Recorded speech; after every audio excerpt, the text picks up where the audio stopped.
वचन कहता है, वचन कहता है आपको परमेश्वर की आशीष चाहिए और परमेश्वर की सामर्थ्य चाहिए और परमेश्वर की जो उन्नति आपका जिंदगी में चाहिए, तो परमेश्वर का वचन मनन करना बहुत बहुत जरूरत है।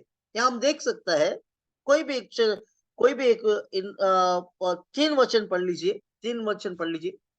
तीसरा वचन, तीसरा वचन। ह्या संदेशांचे शब्द वाचून दाखविणारा ते ऐकणारे व त्यात लिहिलेल्या गोष्टी पाळणारे हे धन्य, कारण समय जवळ आला आहे।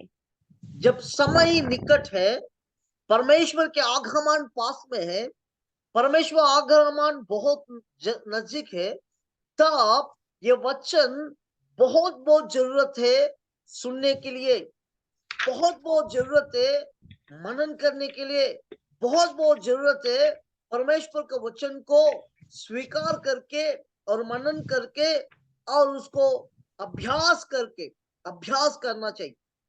जब अभ्यास करेंगे तब परमेश्वर का वचन हमारा मन दिल में बैठ जाता है। जब वचन बैठ जाएंगे, जब वचन बैठा जाएगा, तब परमेश्वर की सामर्थ अनुभव करने के लिए अच्छा रहेगा। मेरा प्रियो, हमारा जीवन में परमेश्वर की शक्ति और परमेश्वर की महिमा हम अनुभव करना है तो क्या करना चाहिए? एक ही एक चीज है, परमेश्वर का वचन सुनना है। समय बहुत निकट है, इसलिए जो कोई प्रकटीकरण को मनन करता है, प्रकटीकरण के बारे में बोलता है, प्रकटीकरण के बारे में सुनता है, उसको अनुशासन करता है, उसके प्रकार जो चलता है, उनको आशीष। और एक बार पढ़ेंगे, एक एक शब्द पढ़ेंगे। तीसरा अध्याय पहले वचन, क्षमा कीजिए, पहले अध्याय तीसरा वचन। ह्या संदेशांचे हाँ, शब्द वाचून दाखविणारा शब्द ते ऐकणारे, वाचून, हाँ शब्द, जो कोई वचन बोलने वाला और सुनने वाला और उसको अभ्यास करने वाला, ये तीन प्रकार का लोग क्या है, उनको आशीष है, आशीष है, उसको धन्य कहता है। आज लोग डर जाता है कि प्रकटीकरण मनन करने के लिए, लोगों का मन नहीं आता है प्रकटीकरण, वो बहुत कठिन बात है और आगे बढ़ने का भी मुश्किल है और उसके बारे में बहुत चर्चा विचार चिंता में गिर जाता है। क्यों? वचन इतना महत्वपूर्ण, वचन, वचन ही परमेश्वर है। वो वचन नहीं है तो, वो वचन ही परमेश्वर नहीं है तो हमारे जिंदगी में जीने का बहुत बहुत मुश्किल। और पहले वचन पढ़ लीजिए, पहले वचन। येशू ख्रिस्ताचे प्रगटीकरण हे हाँ, त्याला देवाकडून झाले। ज्या हाँ, गोष्टी एक एक विषय यहाँ हम देख सकता है। ये जो प्रकटीकरण कहां से आया? परमेश्वर यीशु मसीह से दर्शन पाके आया। ये प्रकटीकरण एक दर्शन के रूप में आया। ये प्रकटीकरण बहुत एक इंसान सामने रहता है। दर्शन का मतलब क्या है? बहुत लोग बोलते हैं रात में सपना आ जाएगा, तो जब सपना आ जाएगा तब उसको दर्शन बोलते हैं। वो नहीं है दर्शन। कुछ लोगों का मन होता है कि आ, जो बाइबल का वचन सुनते सुनते स्वप्न करते रहते हैं, वही दर्शन बोलते हैं। नहीं तो जब हम सोचते भविष्य के बाद हम सोचते हैं, वही दर्शन बोलते हैं। लेकिन यहाँ जो दर्शन है, यहाँ जो आया हुआ, यूहन्ना को आया हुआ दर्शन, सीधा सीधा परमेश्वर उनका आंखों से दिखा गया एक दर्शन है। हाँ, पढ़ लीजिए। ज्या गोष्टी लवकर घडून आल्या पाहिजेत त्या हाँ, आपल्या दासांना दर्शविण्याकरिता हे झाले, हम्म, आणि त्याने आपल्या दूताला पाठवून हाँ, त्याच्याकडून आपला दास योहन ह्याला कळवले। हम्म, एकच बस का? बस बस। तो आ, और दूसरा वचन, दुसरा त्याने देवाच्या वचनाविषयी व येशू परमेश्वर के वचन के बारे में और ख्रिस्ताविषयी यीशु मसीह के बारे में और म्हणजे त्याने जे जे पाहिले जे पहले जो त्याविषयी कुछ देखा, वो जो कुछ देखा उसके बारे में लिखा गया है। दर्शन का मतलब, भविष्यवाणी का मतलब परमेश्वर से जो सीधा आता है, उन्होंने देखा है। इतना ही नहीं है, परमेश्वर यीशु मसीह के बारे में साक्षी बोल रहा है। साक्षी मतलब कैसा रहता है? जो कोई देखता है, सुनता है, हाथ लगाता है, वो स्पर्श करता है, उसको बोलेंगे साक्षी। हमारा जीवन में, हमारा जिंदगी में हम देख सकता है परमेश्वर को। देखना चाहिए। यूहन्ना कौन था? यूहन्ना 12 साल में एक चेला है। सब लोगों को मृत्यु, अलग अलग प्रकार का मृत्यु आया। 12 चेला में एक इंसान फांसी लगा के मर गया। वो क्यों? ये यूदा इस्करियोत, उनका खुद का पाप में वो डूब गया था और पश्चाताप किया। वो उनका जीवन में शैतान ने काम किया और शैतान फंसा दिया। शैतान उनको ले गए और शैतान के वजह से, शैतान का बात सुन के वो फांसी लगा के मर गया। लेकिन और 12 चेला में जब परमेश्वर ने यूहन्ना को बुलाया था, और यूहन्ना और याकूब दोनों को बुलाया था। ये दो लोग, ये भाई लोग हैं, खुद का परिवार में है। और इनका माँ, वहां वचन में लिखा गया है, जब वो लोग मछली पकड़ रहा था, इनका काम था मछली पकड़ने का। जब मछली पकड़ रहा था, बोट का काम करता था, मछली पकड़ने के समय में यीशु ने कहा था मेरा पीछे आओ। जब मेरा पीछे आओ कहा था, जब मेरा पीछे आने के टाइम में वो उनका क्या हुआ था, उनका जो पूरा खाट और उनका पप्पा को छोड़ के, उनका बाप को छोड़ के और उसका धंधा को छोड़ के, उसका वोट को छोड़ के, वहां से उन्होंने बाहर निकल गया। और बाहर निकलने के बाद में उनका माँ को भी छोड़ के परमेश्वर यीशु मसीह के पीछे गए। बाइबल का वचन में कहता है, और 12 चेला में यूहन्ना का नाम है यीशु मसीह का जो चेस्ट को, मतलब उसका जो यहाँ सोया हुआ इंसान, मतलब वो इतना नजदीक है, उसका दिल के पास होता है। यीशु मसीह के ऊपर और यीशु मसीह के साथ खाते हैं, पीते हैं, हर जगह पे रहते हैं। यीशु मसीह को स्पर्श किया। इतना प्यार था यूहन्ना के ऊपर परमेश्वर यीशु मसीह। यूहन्ना 12 चेला में बहुत छोटा है, इसलिए यीशु बहुत उनको सिखाने के लिए चाहता था। वो यीशु मसीह यूहन्ना को हर चीज सिखाता था, हर चीज बोलता था, और सीखने के लिए भी बहुत कुछ मन था। मेरा प्रियो, यूहन्ना यीशु मसीह का सामर्थ को देखा। यीशु मसीह को, आपको पता है 12 चेला में कोई भी क्रूस के पास नहीं था। 12 चेला में, आवाज आ रहा है क्या?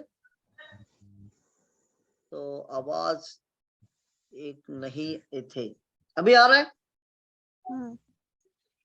ठीक है, किसी को आवाज नहीं आ रहा है बोल रहे, तो सुन लीजिए। क्योंकि परमेश्वर की वचन बहुत बहुत आवश्यक है। और यूहन्ना 12 चेला में सब लोग चला गए, भाग गए। क्रूस स्तंभा के पास में कोई भी नहीं था।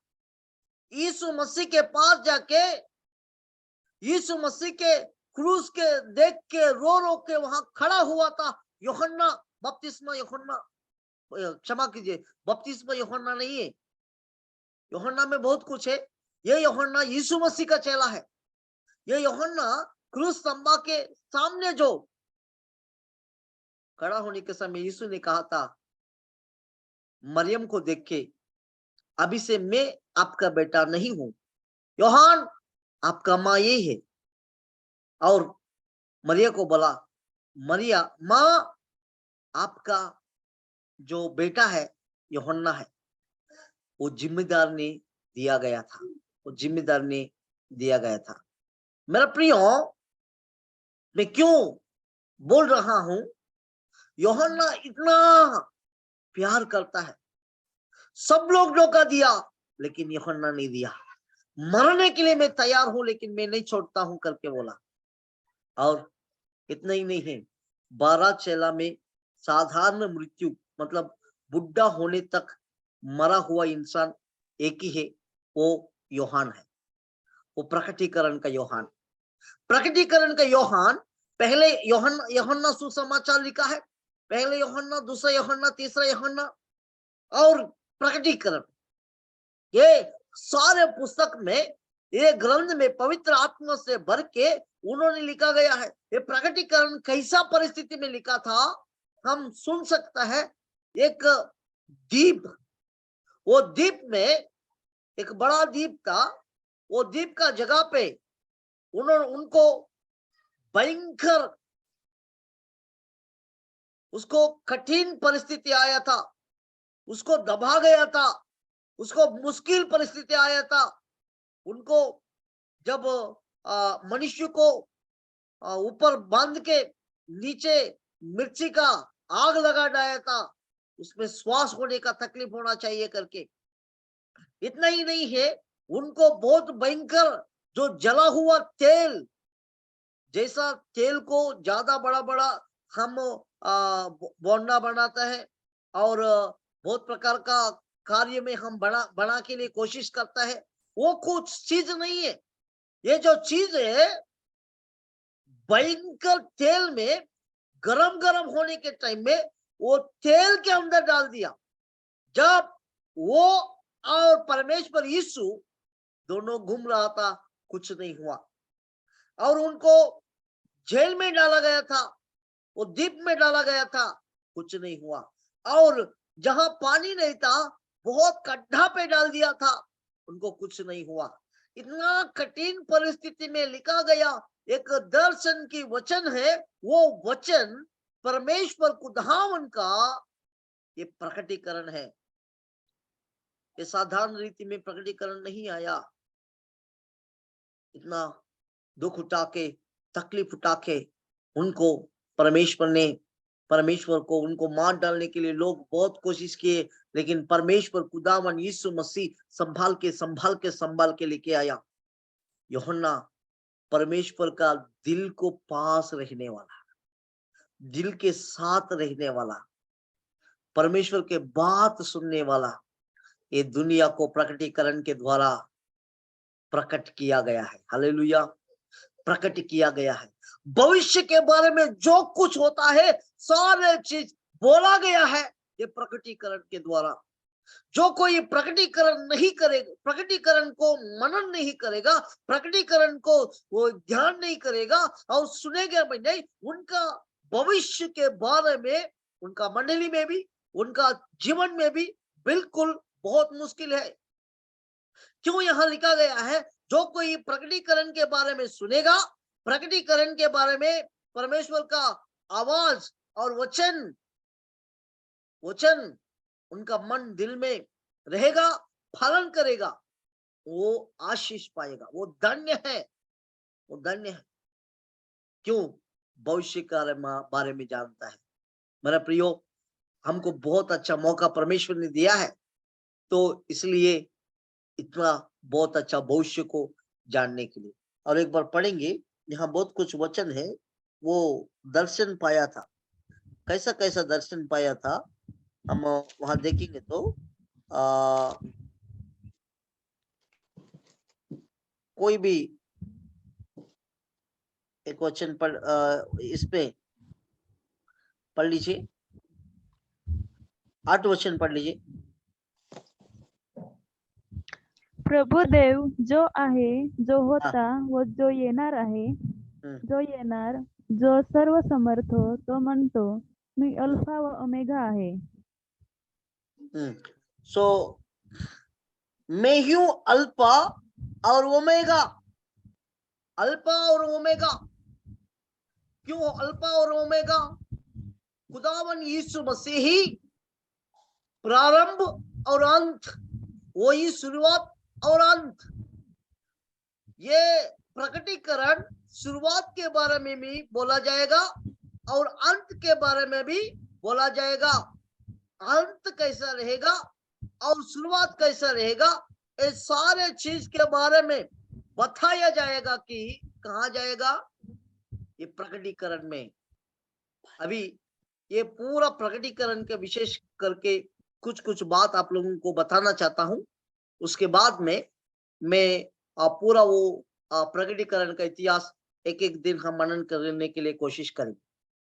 पहले ये प्रकटीकरण में हम देख सकता है, पहले पहले सृष्टि शुरुआत हुआ, उसके बाद में मनुष्य बना गया, पाप आया, पाप आने के बाद में परमेश्वर ने लोगों को बनाया, और लोग बनने के बाद में सो परमेश्वर के साथ रिश्ता टूट गया, और रिश्ता टूटने के बाद में और कुछ कुछ लोगों को परमेश्वर ने चुना, जैसा अब्राहम को चुना, जैसा इसहाक को चुना, नहीं तो नोवाह को चुना। ऐसा कई कई लोगों को परमेश्वर ने चुनते रहा। उसके बाद में हम देख सकता है आगे आगे, और न्यायाधि जो न्यायाधि नबी को, परमेश्वर का वक्ता को परमेश्वर ने चुना। उसके बाद में नबी को चुना। उसके बाद में कई प्रकार के लोगों को परमेश्वर चुनते आया, और न्याय करने वाले को चुना, और सेवा करने वाले को चुना, और राजा को चुना, और आखिरी में यीशु मसीह को ही चुना। यीशु मसीह परमेश्वर ही पृथ्वी पर आना पड़ा। पहले परमेश्वर संध्या का टाइम में आके, वो शाम का समय में परमेश्वर का वचन सबके साथ बोलता था। उसके बाद में क्या हुआ? नहीं, मैं यहाँ ही आप लोगों के बीच में मैं रहना चाहता हूं, क्योंकि आप लोगों के बीच में जब मैं रहूंगा तब मेरा इच्छा आप लोग कर पाएंगे। मैं हमेशा शाम का टाइम आ रहा था, आप लोग पाप करते हैं, इसलिए हमेशा आप लोगों को बीच में रहना चाहता हूं करके ये परमेश्वर सोचा, और एक मंदिर बनाने के लिए उनको बोला। डेरा बोल सकता है, टेंट बोल सकता है, टेंट इंग्लिश में टेंट बोलते हैं।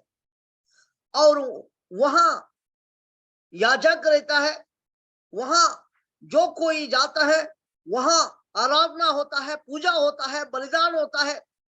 वो पुराने नियम में वैसा चालू किया, और भी लोग पाप करने लगे, और भी लोग पाप में फंसे हुए। इसलिए क्या किया था, अरे शाम का टाइम आएगा तो भी ये लोग पाप में गिर रहा है, और उन लोगों का बीच में निवास करेगा तो भी पाप कर रहा है, ये भी नहीं है काफी। अभी क्या करना चाहिए? एक बहुत बड़ा बिल्डिंग बनना चाहिए करके दावीद के द्वारा एक बहुत बड़ा यरूशलेम मंदिर बना गया है। और मंदिर बनने के बाद में परमेश्वर खुदावन, और वो मंदिर में मैं रहता हूं, यहाँ जो कोई प्रार्थना करता है वो प्रार्थना सुना जाएगा, और परमेश्वर उसको आशीष करेगा करके वहां मंदिर रखा गया था। उसके बाद में ये लोग और भी पाप बढ़ गया तो नबी को नियुक्त किया, और भी पाप किया हो तो परमेश्वर ने क्या चाहता, अभी किसी को भी नहीं रखेंगे, सीधा सीधा स्वर्ग छोड़ के आएंगे। जब स्वर्ग छोड़ के आया था, क्रूस तंबा पर मर गया था, तभी भी लोग पाप करते हुए। इसलिए बाद में परमेश्वर क्या किया था, ये सारे सृष्टि को एक परमेश्वर ने योजना बना के स्वर्ग राज ले जाने के लिए आत्मा के रूप में आया। आज परमेश्वर कहाँ निवास करता है? हमारा हृदय में निवास करता है, हमारे हृदय के अंदर आ गया है। पवित्र आत्मा हमारा अंदर है, परमेश्वर अभी हमारे अंदर निवास करता है। ये प्रकटीकरण जब हमारा अंदर निवास करता है परमेश्वर, भविष्य के बारे में जानने के लिए, समझने के लिए मदद करता है। मेरे प्रियो, मैं ही अल्फा और ओमेगा, मैं ही शुरुआत हूं और अंत। शुरुआत में कभी कभी आता था, लेकिन अभी हमेशा हमारा साथ रहने के लिए पवित्र आत्मा हमारा दिल में है, हमारा हृदय में है, हमारा साथ में है। तो ये भविष्य का और भविष्य के लिए और भविष्य का चीज के लिए बता गया है, ये चीज है। इतना ही नहीं है। और उसके बाद में परमेश्वर मृत्यु हो गया, मृत्यु होने के बाद में तीसरा दिन जिंदा हुआ, फिर उठा, फिर उठने के बाद में 40 दिन परमेश्वर ये पूरा दुनिया में घुमा, और उसके बाद में यीशु मसीह निवास करके चला गया। क्यों चला गया? हमारे लिए जगह को तैयार करने के लिए, हमारे लिए एक घर बांधने के लिए परमेश्वर ने स्वर्गराज चला गया था। और वहां जाने के बाद में पवित्र आत्मा के द्वारा हम मजबूत होके स्वर्ग के बारे में ज्यादा जानने के लिए और स्वर्गराज पहुंचने के लिए और स्वर्गराज का जो आशीष हम पाने के लिए पवित्र आत्मा को हमको दे दिया। और सुनिए, इतना उसके बाद में हम देख सकते हैं प्रेषित लोग आए, प्रेषित लोग के बाद में, और आज दुनिया में प्रकटीकरण में देख सकता है 7 मंडली। ये जो समय है मंडली का समय, पहले 7 मंडली के बारे में हम सुन सकते हैं। ये 7 मंडली के बाद में क्या होगा? गुप्त आगमन होगा, गुप्त आगमन चले जाएगा। जब गुप्त आगमन, जो कोई परमेश्वर के पास चले जाएंगे वो लोग स्वर्ग राज्य में रहेंगे 7 साल, और 7 साल परमेश्वर के साथ आनंद रहेंगे, खुशी रहेंगे, परमेश्वर को महिमा करेंगे, गुणगान करेंगे। वहां पवित्र पवित्र पवित्र करके आनंद में हमेशा हमेशा लोग रहने वाला है। कहा? स्वर्ग राज में। और 3.5 साल में एक युद्ध होता है, और कोई उनका जीवन में उद्धार पाएगा। ये 3.5 साल में परमेश्वर के लिए जो 666 जो कोई नहीं डाला गया है, उनको उनका जो जीवन में उद्धार के रूप में वो करना चाहता है, उद्धार से वो उनका जीवन को पाना चाहता है, उनके लिए रखा गया है ये 6 मतलब क्या है? पहले आदम 6 दिन में उनको बना गया है, और 7वां दिन उसको आराम करने के लिए दिया गया है।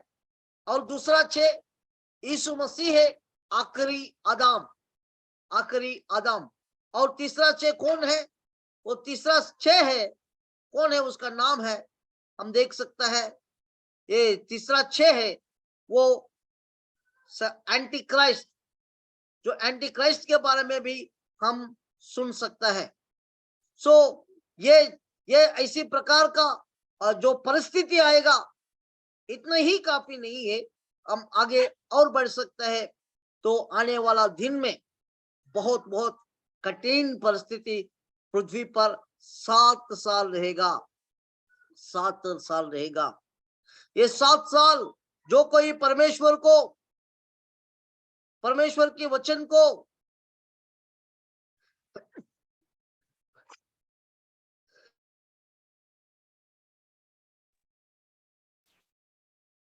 परमेश्वर के वचन को मनन नहीं कर पाते हैं, परमेश्वर को वचन के अनुसार नहीं जी पाते हैं, उनका कठिन परिस्थिति आएगा और भयंकर परिस्थिति आएगा, बहुत मुसीबत आएगा। वैसा परिस्थिति होने वाला है।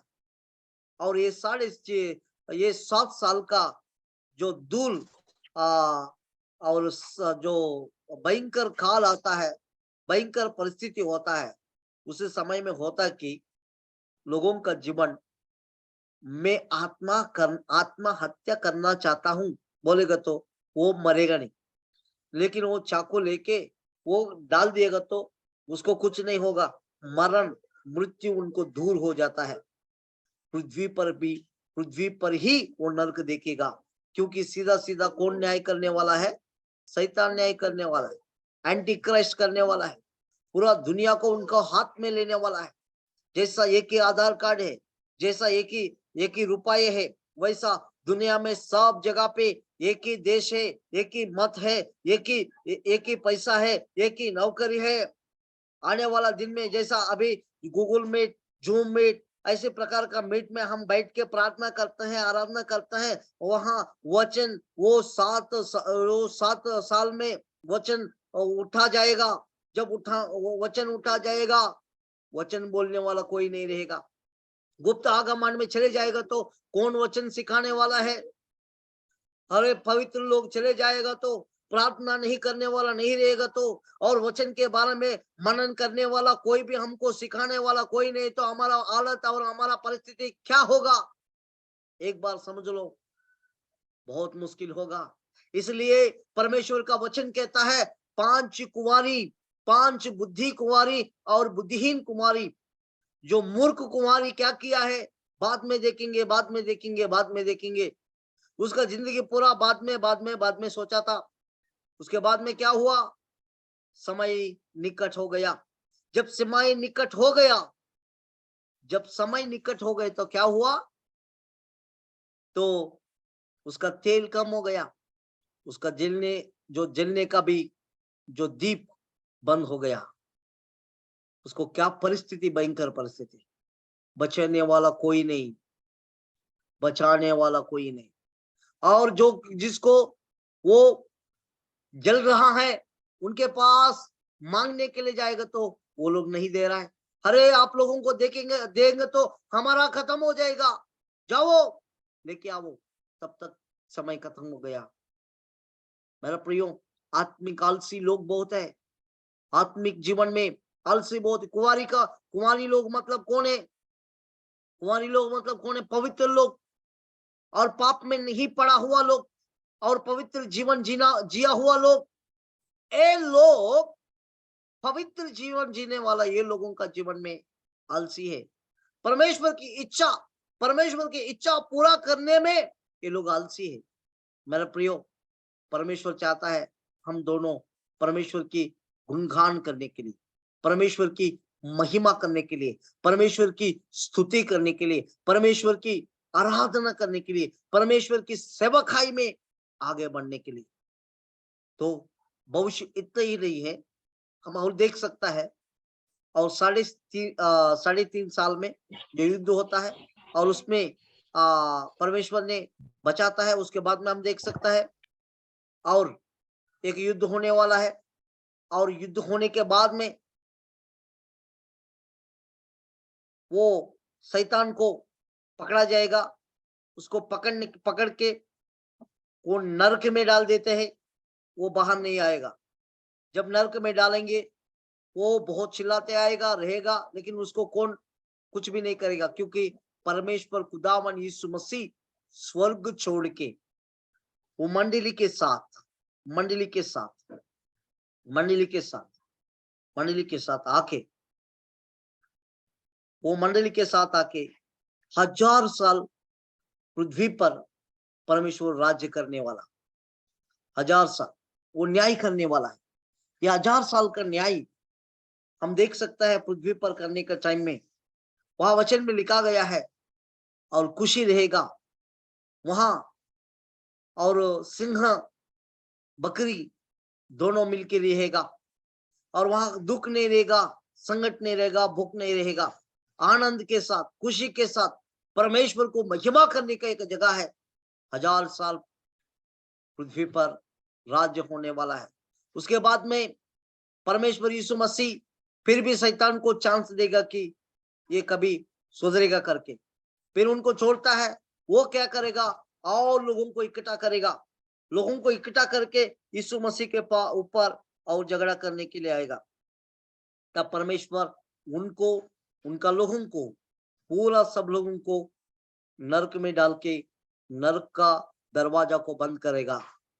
फिर उसके बाद में पाप बिल्कुल नहीं, शैतान का अंत इतना ही है, शैतान का अंत खत्म हो जाएगा, और शैतान का अंत खत्म होने के बाद में और जो नया आकाश है, नया पृथ्वी है, और स्वर्ग राज में परमेश्वर के साथ आनंद आनंद रहेंगे और खुशी के साथ रहेंगे और परमेश्वर को गुणगान करते रहेंगे और परमेश्वर को महिमा करते रहेंगे। वो स्वर्ग राज में इतना आनंद रहता है, इतना खुशी रहता है। हमारे जीवन में भी ऐसी प्रकार का आनंद तुमको मेरे को चाहिए, तो ऐसी प्रकार का जो स्वर्ग राज का आशीष हम पाना चाहिए, तो हमको एक ही काम है कि एक ही उद्देश्य होना चाहिए कि हमारा भयंकर परिस्थिति, ये प्रकटीकरण का समय में ये परमेश्वर का वचन कहता है ये अंतिम दिन। मैं आप लोगों को और भी बताना चाहता हूं, कोई भी नोट कर सकता है तो नोट कर सकता है। एक विवरण कल मैं बताना चाहता हूं। पहले है देवलोक, यहाँ देव रहता है, परमेश्वर रहता है।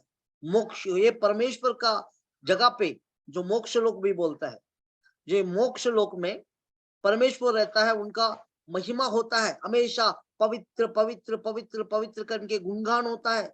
वो स्वर्गराज कैसा रहता है, एकदम तेज के साथ रहता है, सोना का घर में रहता है, एक आनंद रहता है वहां को, जो इतना हम खुशी हो जाता है कि इतना आशीष कभी भी नहीं मिलेगा, इतना खुशी हम रहेंगे वहां परमेश्वर रहने का जगह। जैसा हम चर्च में 3 भाग देख सकते हैं ना, एक पवित्र, अति पवित्र स्थल, दूसरा पवित्र स्थल, और आभरण, आवरण, आवरण बोलते हैं, जो जहां विश्वासी बैठते हैं वो जगह को आवरण बोलते हैं। और उसके आगे का जगह को जो पास्टर पुलपिट में रह के प्रचार करता है उसको पवित्र स्थान बोलते हैं। उसके आगे जहां क्रूस को हम डालते हैं वो उसको बोलते हैं, वो जगह को अति पवित्र स्थल। वो परमेश्वर ही रहता है, वो पुराना नियम में बोला गया चीज है। वही चीज, वही कैटेगरी स्वर्ग राज में भी परमेश्वर खुदावन रहने का जगह, वो सिंहासन का जगह, अति पवित्र स्थल। और उसके बाद में देवदूत, दूत लोग वहां कौन रहता है, दूत लोग रहता है। ये हम बोल सकते हैं, और परमेश्वर रखा गया। और मोक्ष लोक, नरक लोक, भूलोक, ऐसा लोक है रहता है, वैसा 7 प्रकार का है। हमको समझने के लिए लोक भी बोल सकता है, समझने के लिए रूम भी बोल सकता है। एक ही घर है ये सारे सृष्टि में, तो 7 प्रकार का रूम ऐसा भी हम समझ सकते हैं। उसमें वचन में देख सकता है, पहले देवलोक, दूसरा देवदूत लोक, और तीसरा मोक्ष लोक। ये मोक्ष लोक में जो कोई क्रिस्ती में मर जाता है वो लोग वहां रहता है। और उसमें 3 प्रकार का रूम रहता है। एक नया यरूशलेम, उसके बाद में जो कोई उद्धार पाता है, हम देख सकते हैं परदेसी बोल सकते हैं उसको, वो लोगों के लिए रखा गया है। और 4वां बात है, जो परमेश्वर ने नया आकाश को, नया पृथ्वी को बनाने वाला है। जो नया आकाश, नया पृथ्वी कब बनेगा, जब शैतान को डाल देगा और उसको खत्म कर देगा, उसके बाद में पृथ्वी को पूरा खत्म हो जाएगा करके वचन में लिखा गया है। वो पूरा पृथ्वी अंत हो जाएगा, युगांत बोलते हैं ना, युगांत, युगांत हो जाने के बाद में जो ये नया सृष्टि परमेश्वर ने हमारे लिए रखा जाएगा कि वहां पाप नहीं रहेगा। जैसा पहले आदम हव्वा ने जो जगह पे था, एदेन जगह पे, वैसे ही रहेगा। और हम देख सकता है परमेश्वर का वचन में, और भी हम सुन सकता है वायुमंडल लोक। वायुमंडल लोक मतलब यहाँ शैतान रखता है, शैतान घूमते रहता है। यीशु परमेश्वर ने अयुब अयुब का टाइम में जब परमेश्वर कहा था, शैतान तुम कहाँ से आया, मैं घूम घूम के आया। शैतान कहाँ घूम घूम के आता है, वो वायुमंडल में रहता है। एफएससी पुस्तक में हम देख सकता है, 2 वचन में लिखा गया है कि वो वायुमंडल, ये 5वां बात है। और 6 बात है पृथ्वी का लोक, भूलोक, ये जो जमीन का लोक, जो जमीन में रहते हैं हम लोग, इसको भूलोक बोलते हैं। उसके बाद में 7वां बात है पाताल लोक। ये पाताल लोक किसका है, ये पाताल लोक में कौन रहता है, ये पाताल लोक में 3 रूम रहता है। एक रूम बंदी रूम और बेड़ी रूम, शैतान को 3.5 क्षमा कीजिए, हजारों साल शैतान को डालता है उसका बेड़ी का रूम, उसके बाद में नरक नरक में उसको उनका लोगों को लेके जाता है। और भी नरक में लोग भी, अभी भी लोग हैं, लेकिन आखिरी में उनको खत्म करने का जो समय है, इतना ही नहीं है। और हेडुस करके एक जगह है, और भयंकर परिस्थिति में, अभी तो पहले हम ये कुछ लोगों को शंका रहता है, यीशु मसीह मर गया, मरने के बाद में कहाँ गया? यीशु मसीह सोया नहीं, यीशु मसीह चुप नहीं है। हम एक वचन पढ़ेंगे, यीशु मसीह मरण के बाद कहाँ गया था, वो वचन पढ़ेंगे तो हमको याद आएगा। कोई भी एक जन पढ़ लीजिए, तुम्हारा कोई भी एक जन पढ़ लीजिए, लूक सुसमाचार 23:43। हाँ, बच्चे 23:43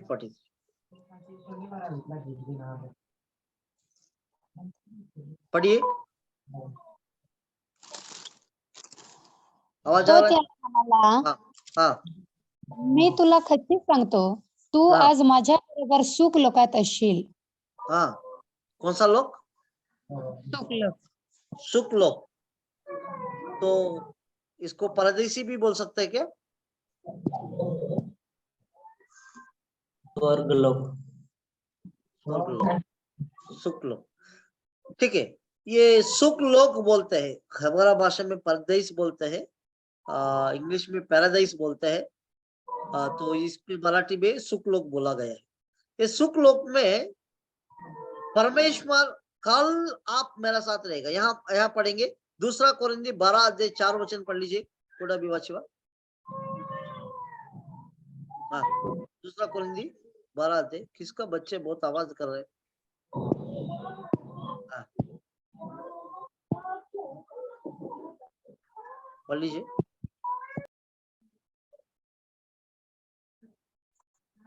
2 कोरिन्थी 12. हाँ, 12:4। त्याच मनुष्याविषयी मला माहित आहे की त्या मनुष्याला सुख लोकात उचलून नेण्यात आले. हाँ, संदेह किंवा विदेही हे मला ठाऊक नाही, हाँ। देवाला ठाऊक आहे. सो सुख लोक में यहाँ क्या लिखा गया है? सुख लोगों के बारे में सुसमाचार बताया गया, ऐसे ही लिखा है। और एक बार पढ़ लीजिए हिंदी में। कि स्वर्ग लोक पर उठा लिया गया, और ऐसी बातें सुनी जो कहने की नहीं, और जिसका मुंह पर लाना मनुष्य को उचित नहीं। हाँ, ठीक है। और भी हम देख सकता है इसके बारे में, हम सुनने के लिए प्रकटीकरण 2:7 भी पढ़ लीजिए। 2:7, 2:7।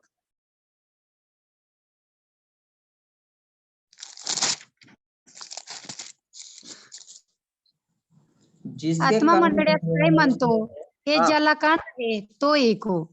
जो विजय मिळवितो त्याला देवाच्या बागेत जे जीवनाचे झाड आहे त्यावरचे फळ मी खावयास देईन. ठीक है। इसके पहले मैं बोला जीवन का फल खाने के लिए परमेश्वर ने मौका देने के लिए।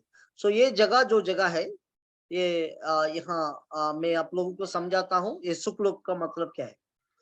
ये सुख लोक का मतलब है, जो कोई पहले से आधाम से लेकर यीशु मसीह आने तक जो मरा हुआ लोगों को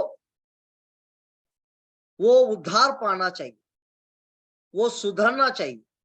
और क्योंकि स्वर्ग जाना है तो कौन मार्ग है? कौन मार्ग है? यीशु मसीह ही मार्ग है। मैं ही मार्ग, सत्य, जीवन। सो उन लोगों को मार्ग भी कौन होना चाहिए? यीशु मसीह होना चाहिए। इसलिए कि सब लोग कहाँ रहते थे? सुख लोक में रहते थे। सुख लोक कहाँ था? यीशु मसीह के पहले कहाँ था? हाँ, कोई तो बोल रहे, कहाँ था?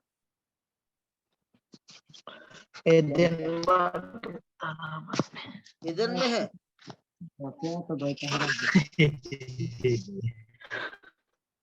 हाँ, कहाँ था? पाताल लोक में था। अधालोक, अधालोक में था। ये अधालोक में ये सुखलोक था। ये सुखलोक में आदाम से लेकर यीशु मसीह तक जितना भी लोग मर गया है, उन लोगों को सुसमाचार बताने के लिए यीशु मसीह पहले दिन जो मर गया, वो समाधि गया, वो अधोलोक में गए, लोगों को सुसमाचार बताया, सुनाया करके लिखा गया है। तो उन लोग में उद्धार पाने के बाद में उन लोगों को साथ परमेश्वर खुदावन यीशु मसीह जब जीव उठा था, वो लोग भी पुनरुद्धार हुआ है। यीशु मसीह अकेला पुनरुद्धार नहीं हुआ, और उसके साथ साथ भी ये लोग भी पुनरुद्धार हुआ है। वहां आप वचन में देख सकता है, आप लोग मनन कर सकता है। और तब क्या हुआ था, जैसे यीशु मसीह स्वर्ग राज चला गया था, वैसे ही ये सुख लोक स्वर्ग राज के पास चला गया। अभी नहीं है, अभी नहीं, अभी आधा लोक में नहीं है, वो स्वर्ग के पास चला गया। यहाँ हम देख सकता है, और दूसरा कुरिन्थ में भी प्रकटीकरण में वहां वो जगह पे है। तो जीवन का फल खाने के लिए जो कोई विजय पाएगा शरीर से, पापों से, और ये कई प्रकार का ये दुनिया का लालच में, उनको परमेश्वर जीवन का फल खाने के लिए परमेश्वर मौका देगा। मेरे प्रियो, आज परमेश्वर आपको बोलना चाहता है, आप तैयार है परमेश्वर का वचन सुनने के लिए? आप तैयार है परमेश्वर की स्तुति करने के लिए? आप तैयार है परमेश्वर की गुणगान करने के लिए? एक छोटा सी कहानी बोल के मैं समाप्त करता हूं, क्योंकि ये बहुत जरूरत बात है। मैं आप लोगों के सामने 3 चीज बता हूं। पहले चीज है, ये भविष्यवाणी जो कोई पढ़ता है वो आशीष पाएगा, सुनता है वो आशीष पाएगा, और मनन करता है वो आशीष पाएगा। सुनने वाला और पढ़ने वाला और बोलने वाला, उसके अनुसार जीने वाला आशीष पाएगा। तो ये 3 बहुत जरूरत है। और हम देख सकता है, एक दिन परमेश्वर की दास था, वो सेवा करने के लिए इंडिया में आया। उसका नाम है थोमा। थोमा आप लोग जानता होगा ना, सब लोग जानता है। कहाँ मर गया था वो? चेन्नई में मर गया। थोमा, उसका पैसा नहीं था, वो बिल्डिंग बनाने वाला था, आर्टिस्ट था, बहुत अच्छा चित्र बनाता है और बहुत कुछ उनको टैलेंट है। तो उसी जमाने में पंजाब में गया। पंजाब में जाने के बाद में गुंडापुरी राजा करके एक बहुत बड़ा राजा के पास जाके, राजा का एक इच्छा था कि मेरा ये दुनिया में किसी का भी इसी प्रकार का बिल्डिंग नहीं होना चाहिए, मेरा जैसा बिल्डिंग किसको नहीं होना चाहिए, ऐसा करके बोला। ठीक है राजा, बना देंगे, कोई टेंशन नहीं। तो कितना खर्चा होता है? तो इतना इतना खर्चा होता करके बोल दिया। तो पैसा ले लिया, तो गया। तो राजा को बोला मैं जमीन ले लिया, और उसका फाउंडेशन डालना है, तो बेसमेंट डालना है, तो पैसा दे दो बोला। फिर वो पैसा लेके गया, बेसमेंट हो गया बोला, फाउंडेशन हो गया बोला। उसके बाद में फाउंडेशन के बाद में और पैसा चाहिए अभी, और दीवार दीवार बनना चाहिए, तो ले लिया, पूरा दीवार हो गया। उसके बाद में खिड़की बन गया। उसके बाद में बिल्डिंग ऊपर का स्लैब बनना चाहिए, पैसा चाहिए बोला। उस स्लैब का टाइम में थोड़ा गड़बड़ हो गया, तो राजा के साथ रहने वाला मंत्री को गुस्सा आ गया। हे मंत्री, तुम तो, हे राजा, तुम तो पैसा दे रहे, वो कहाँ बिल्डिंग बना रहे पता नहीं चल रहा है, लाखों लाखों रुपए खत्म कर दिया। तो बाद में थोमा को लेके आए, कहाँ बिल्डिंग? दिखा नहीं। उसको बहुत मारपीट हुआ, उसको जाके जेल में डाल दिया। और जेल में डाल दिया था, और 12 सेला में एक सेला है तब, अरे इतना भयंकर परिस्थिति हो गया करके दुखित हो गया। और उसका घर पे, बड़पुर राजा का घर पे उसका भाई मर गया।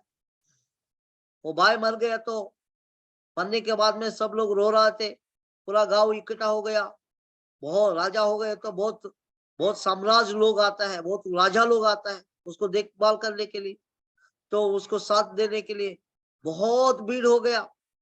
उसका लेके जा रहा था, काट के ऊपर लेके जा रहा था। जब लेके जाने के टाइम में वो जो भाई, गुंडपुर राजा का भाई पंजाब में रहता है, पहले जमाना में, वो राजा रो रहा के, ए भैया मेरे को छोड़ के चला गया है करके रो रहा था। वो ये काट के ऊपर लेके टाइम में तुरंत वो उठ गया। उठने के बाद में वो सारे लोग 1 नंबर 2 नंबर सब आ गया और सब लोग भाग गया भूत भूत करके। फिर बाद में बोला, हे भैया बंद कर रोना, मैं भूत नहीं, मैं वापस आ गया। अरे कैसा आया, ऐसा क्यों, क्या हो गया करके पूछेगा तो तुम्हारा मैंने मर गया था, मेरे को एक दूत लेके गया था, वो पता नहीं बहुत सुंदर जगह है, सोना का घर, सोना का रास्ता, सोना का भवन, साम्राज्य मैंने देखा। उसमें मैं एक बहुत घर था, उसमें एक घर दिखा था, उसका घर बहुत सुंदर था, पृथ्वी पर वैसा घर में कभी नहीं देखा, वैसा घर में कभी नहीं देखा। वो कहाँ है वो घर, वो किसका है करके देखने के लिए मैंने पास में गया था, उसका बोर्ड में लिखा गया था गुंडपुरी राजा पंजाब करके आपका नाम था। अरे मेरा भैया को इतना बड़ा बंगला यहाँ कौन बांधा है, कैसा बांध गया है। तो तब वो वहां का एक इंसान ने कहा था कि वो थोमा ने बनाया करके बोल दिया। तब मैंने आपको बताने के लिए वापस आ गया और गुंडपुर राजा का, और वो थोमा को बुलाया, जेल से लेके आया, रो रो के कहा था आपने कैसा बनाया, आपने जो दिया था पैसा को मैं सुसमाचार बताया। उसके बाद में लोगों को परमेश्वर के वचन के द्वारा मजबूत किया, खर्चा किया और मंदिर बांधाया, चर्च बांधाया। आप जितना भी पैसा दिया था वो सारे पैसा परमेश्वर के राज्य के लिए खर्चा किया हूँ, वो स्वर्ग राज बन गया। गुंडपुर राजा मन फिर गया परमेश्वर के चरणों में और परमेश्वर की सामर्थ को देखा। ये कहानी नहीं है, ये घटना है, इंडिया में हुआ एक घटना है, 12 चेला में एक चला किया हुआ एक चमत्कार है। हम देख सकता है एक इतिहास में वो जब इस और दूसरा बार, पहली बार उन्होंने केरला में आया था, पूरा ब्राह्मण लोग पानी लेके पानी को ऊपर फेंकते थे, पानी ऊपर फेंकते थे, और इन्होंने गया, तुम पानी फेंक रहा है तो परमेश्वर लेना चाहिए ना, तुम्हारा परमेश्वर जिंदा है तो पानी लेना चाहिए। तो उसको चैलेंज किया, सवाल किया, और वो लोग पूरा थक गया था। जब थोमा ने पानी को लेके पिता पुत्र पवित्र आत्मा में पानी को ऊपर लिया, ऊपर ही चला गया, तो बहुत लोग उद्धार पाए वो चमत्कार को देख के। ऐसी प्रकार का कार्य परमेश्वर ने थोमा के द्वारा किया है। मेरे प्रियो, आज तुम्हारा मेरा द्वारा करने वाला है। वो स्वर्ग राज में गुंडपुर राजा घर बांधा है, वो स्वर्ग लोक में तुम हम जाना है। हम खर्चा परमेश्वर के लिए कितना किया है, परमेश्वर के राज्य के लिए कितना समय बिताया है, कितना हमारा धन और तन और मन परमेश्वर के लिए दिया है। 3 चीज देना है, तन, धन और मन। ये 3 चीज परमेश्वर के चाहिए। तुम्हारा जीवन चाहिए, तुम्हारा जो मन परमेश्वर को चाहिए, तुम्हारा जो मेहनत परमेश्वर को चाहिए। परमेश्वर के लिए हम जीने के लिए तैयार होना चाहिए।